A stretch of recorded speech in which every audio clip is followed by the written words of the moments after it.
2025, 2026, Bolsonaro ainda não é oficialmente meliante. Ele é um candidato a meliante. Acho que já pode pôr a propaganda dele aqui, né? Candidato a meliante. Candidato a bandido. Ele não é oficialmente ainda um bandido. Ele é acusado de organização de quadrilha para atacar os poderes da República, coisa que todos nós sabemos que ele fez.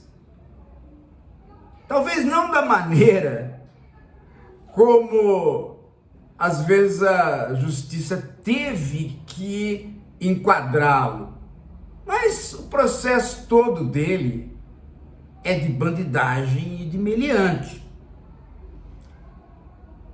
Descuidou dos brasileiros na Covid, fez propaganda de remédio falso, foi contra todas as medidas de precaução da Covid, jogou os brasileiros para a morte, fazendo eles trabalhar.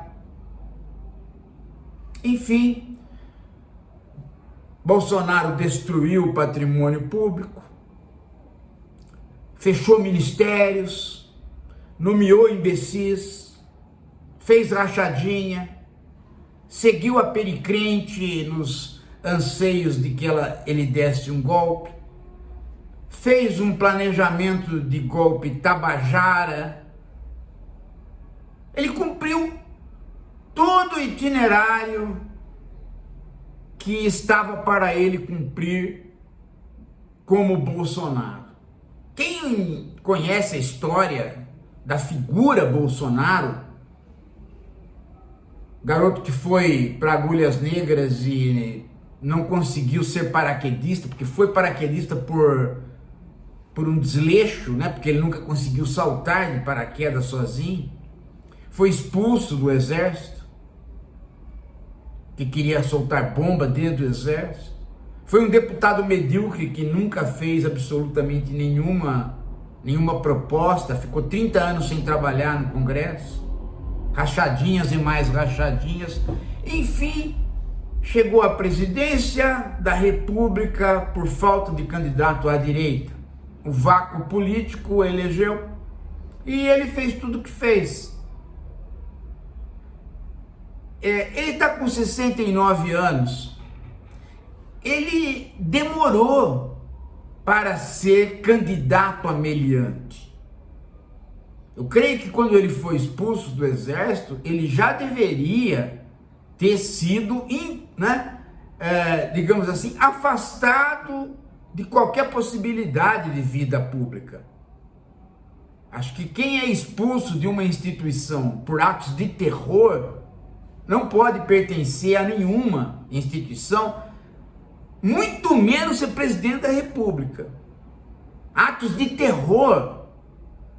Só tem são dois atos que são imperdoáveis, é a tortura e o terror. Não há como perdoar. A tortura é quando um cara está preso e você o coloca sob servícia. E um cara que já está vencido, ou é praticamente inocente, e você o bombardeia. Quer dizer, a tortura e o terrorismo são atos que não há como você acreditar que alguém que participa disso possa viver em sociedade sendo capaz de ocupar cargos públicos. Acho que pode até viver em sociedade, paga as penas que tiver que pagar. Agora o problema é ocupar cargo público. E finalmente Bolsonaro agora está dentro da ficha suja, né? A lei da ficha limpa o torna inelegível. Ele quer reverter isso tudo quanto é maneira. Se reverter isso, então acho que perde-se toda a noção do que é civilidade. E pela denúncia da PGR, e que agora vai ser julgado pelo STF, ele é um candidato a meliante. Ele vai se tornar um bandido oficial quando o julgamento terminar e ele for condenado. Aí ele é um bandido oficial e aí se distribui a pena. Para você ter uma ideia, a pena, somado com todas as acusações, vão para quase 40 anos, em torno de 40 anos. Eu fiz uma primeira soma em torno de 26, 25, né? Mas só que eu não computei os outros processos, né? Os outros processos que ainda não apareceram, porque a PGR resolveu fatiar os processos para poder acelerá-los. Então, se somar tudo, dá mais de 40 anos. Quer dizer, não é possível, né? Todo mundo sabe quem é Bolsonaro. Os bolsonaristas também sabem. E se há ainda bolsonaristas, isso se deve a dois elementos. Primeiro, é que uma boa parte da população brasileira é ressentida, é magoada, é insatisfeita, não se realizou e vota no candidato que representa esta mágoa. Identifica-se com um candidato que representa o fracasso pessoal. Tem gente que é corno, e quando vê um corno se identifica. Tem gente que foi expulso de casa, e quando vê o Bolsonaro se identifica. Tem gente que faz as mesmas falcatruas que o Bolsonaro faz, se identifica. Uma parcela da população tem este problema. Bolsonaro não é um candidato ameliante caído do céu. Tem vários candidatos ameliantes. Com ele, neste processo, tem 33 generais de 4 estrelas, 3 estrelas, 10 estrelas, sei lá quantas estrelas. O cara chegou ao final da carreira, né, sendo candidato ameliante, tanto quanto ele que foi expulso. Então, agora, para ele ser uma pessoa que ainda está na política, aí há um outro elemento. Falei um fator, agora o outro. O outro elemento é mais ou menos também simples de entender, não é? Há um vagalhão, digamos assim, um aprendizado do que é ser de direita, que é novo no Brasil, tem 20 anos. Ser de direita não é ser um Paulo Maluf. Não é um cara que faz obras, que quer pôr a sua placa, que quer ter um nome na história por construir coisas grandiosas ou realizar. Não, não é. Ser de direita virou o quê? Virou uma coisa de eu não faço, não deixo fazer, não promovo e, pior ainda, se alguém promover, eu destruo. Ser de direita virou ser anarcocapitalista. Isso não é fascismo, isso é o contrário do fascismo. O sujeito pode ter uma mentalidade fascista porque ele é racista, ele é contra minorias. Então ele tem uma mentalidade fascista no âmbito do comportamento moral dele. Mas no âmbito político, nenhuma dessas pessoas são fascistas porque todas elas optam por não fazer, não construir. Nem mesmo o aparato militar o Bolsonaro ajudou. Aliás, ele não ajudou nem mesmo a polícia, porque ele tornou a polícia desnecessária à medida que ele incentivou o crime, ou seja, ele incentivou as milícias. Quando você incentiva a milícia, você desprestigia a própria polícia. Quando você forma quadrilhas com o exército, você desprestigia as próprias forças armadas. E ele governou fechando ministérios e não abrindo, não tem absolutamente nenhuma obra que ele fez. Isto é o anarcocapitalismo. Isto é o ultraliberalismo. Isto é o neoliberalismo levado às últimas consequências. Não tem nada a ver com a direita. que nós entendíamos como direita no passado, era simplesmente alguém que fazia alguma construção para que a iniciativa privada pudesse ter lucro com esta construção. Bolsonaro não fez nenhuma construção.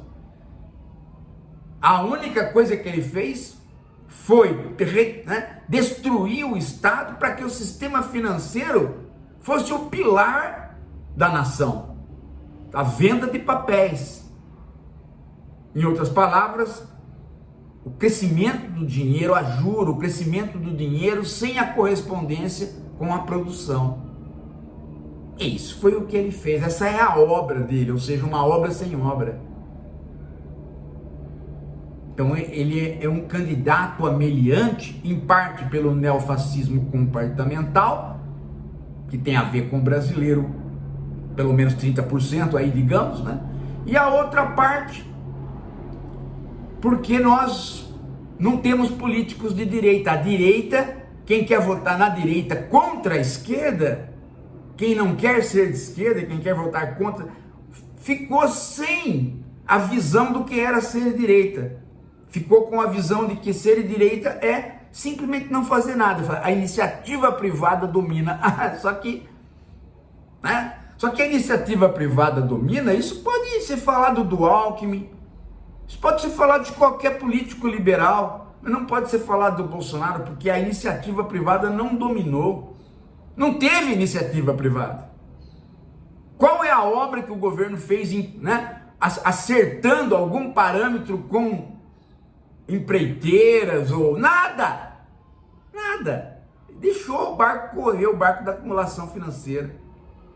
Então isso é Bolsonaro. No vácuo da direita ele ocupa esse espaço. Como o nosso país, como todos os outros, estão numa votação entre esquerda e direita, quem ficar à esquerda vai ter algum tipo de bolsonarismo à direita, a não ser que a gente volte a ter uma direita que queira construir alguma coisa. Eu não vejo no horizonte isso.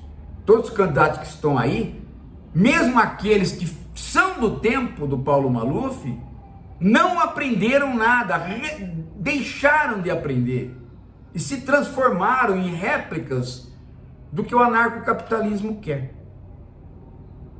Então, estamos nisso. E a eleição do ano que vem, o governo, vai sempre se pautar por essas duas forças.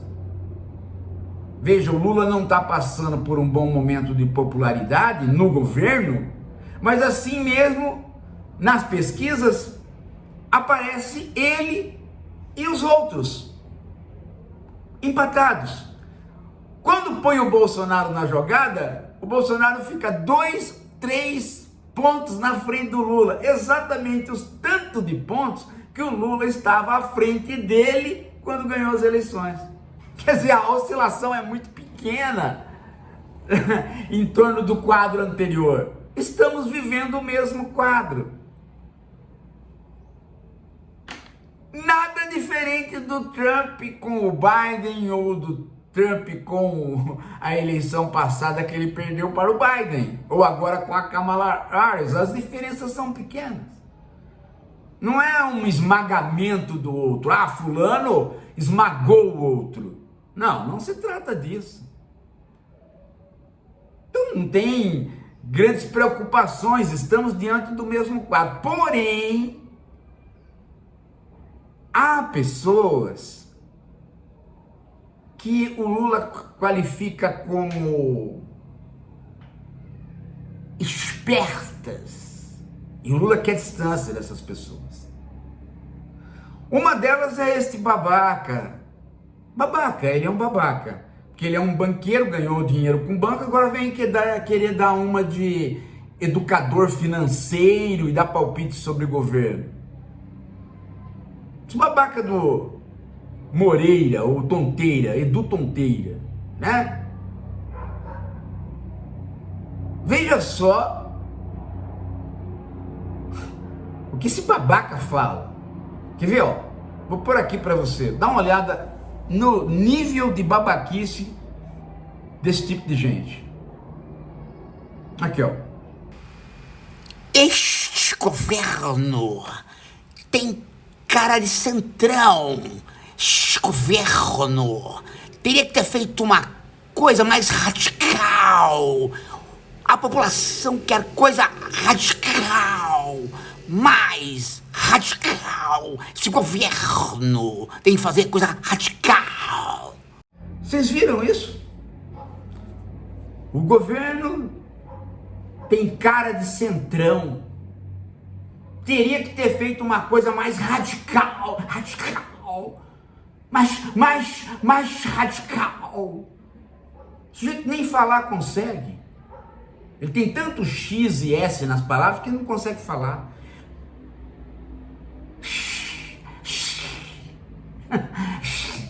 O Eduardo Tonteira. As pessoas querem, o governo tem que fazer coisa mais radical. Radical. O governo chegou, encontrou dois problemas graves, ou na verdade 3. Primeiro, o Estado destruído, ministérios fechados. Segundo, uma crise militar instaurada, que está aí. Tem militares agora aí que vão ter que, se condenados, vão para cadeia. Terceiro, um partido minoritário na Câmara. O que o governo fez? O que o Lula e o Alckmin fizeram? Primeiro, reconstruir todo o aparato, que ainda não acabou de reconstruir. São 2 anos de reconstrução e não acaba. De tanto que o Bolsonaro destruiu. Segundo, uma crise militar que teve que chamar um amigo do Bolsonaro, o Múcio, para ser ministro da Defesa, para poder fazer, né, uma governabilidade. Terceiro, não tendo maioria na Câmara, fazer todos os acordos possíveis que não são tão diferentes quanto aqueles que foram feitos no primeiro governo Lula, no segundo governo Lula, no governo Dilma, no governo Fernando Henrique, no governo Collor, no governo Vargas, na ponta da praia. Todo mundo governou no Brasil para ter maioria no Congresso fazendo acordos. O Lula instaurou a política novamente. Não tem cara de centrão o governo tem cara de um governo que foi ampliando o leque num grau menor do que já tinha ampliado nos governos anteriores. Se você pegar o governo Lula 2, ou mesmo 1, onde o presidente do Banco Central do Lula era o Meirelles, se você pegar, você vai ver o quanto de conciliação teve para fazer a governabilidade no passado e agora. Isto é política. Ninguém quer uma coisa mais radical, mais radical. Isso é uma bobagem de um cara que não sabe política. Aliás, não sabe nada esse Eduardo Tonteira, nem política, nem economia, nem nada. Ele é apenas um oportunistoide. Que agora, né, tá aí fazendo análise, tá tentando se distanciar do governo. Né? O governo tá indo bem. Caiu a popularidade, com inflação, tem que cair. Se você ganha, se você está empregado, e se você, estando empregado, ganhando, tendo cartão de crédito, está comido pelos juros do cartão e os alimentos estão mais caros, você não vai ficar satisfeito, não porque você lembra do Bolsonaro, mas porque você se lembra do próprio Lula. Então você dá um aval, um aviso. O aviso é, não está indo bem, eu quero melhorias para minha vida. Ninguém está querendo coisas radicais, pelo contrário, a população quer coisas simples, ela não quer mirabolância. Toda vez que aparece mirabolância, a população não gosta, é o contrário do que esse Tom está falando, esse Eduardo Tonteira. Fazer uma coisa... Não, a população não gosta de saídas esfuziantes. A população tem uma má lembrança de plano Collor, plano cruzado, e tem má lembrança inclusive do plano real, que depois deu tiro pela culatra. Então, não tem plano, tem governo do cotidiano, tem planejamento que está dando emprego, PIB, Ué, é assim. E vai fazendo as conciliações possíveis. Se a população acha que não é suficiente, ela avisa. Ela avisa através do quê? Dessa pesquisa que está avisando. Não é suficiente. Só que o que a pesquisa a pesquisa mostra, mas as pessoas não querem ler, porque interessa não ler. Qual é? É que o Lula não perde prestígio nas pesquisas. As pesquisas fazem uma avaliação do governo, não do Lula. Aliás, as pessoas protegem o Lula, não sei se vocês perceberam. Quando se pergunta para elas, ó, você quer que o Lula seja candidato de novo? As pessoas falam, não, porque tá indo mal, então eu não quero que ele perca, eu quero preservar a imagem. Inclusive porque o que mudou não é na ala bolsonarista, não é na ala direita. O que mudou é na ala petista e lulista. Esta é a ala descontente. Esta é a ala que está avisando o presidente que gostaria de consumir mais, que é isso que interessa, pro vida cotidiana. Isso é pão, queijo, queijo. Não precisa ser gênio, não precisa ser inteligente, e não precisa ficar falando né? Para querer aparecer. Aliás, o Lula falou bem, né? Desse cara eu quero muita distância. É isso, gente. Não tem que apavorar, tem que continuar o governo nessa toada que vai tentar fazer a política de contenção da inflação, não com política fiscal e política monetária somente. Isso é ortodoxia, tem que fazer a política dos estoques reguladores para baixar o preço do alimento. Ampliou o consumo, pronto. Esses pontos de recuperação do governo retornam e os pontos de prestígio do Lula que se mantém tornam ele viável candidato de novo, mesmo mais velho.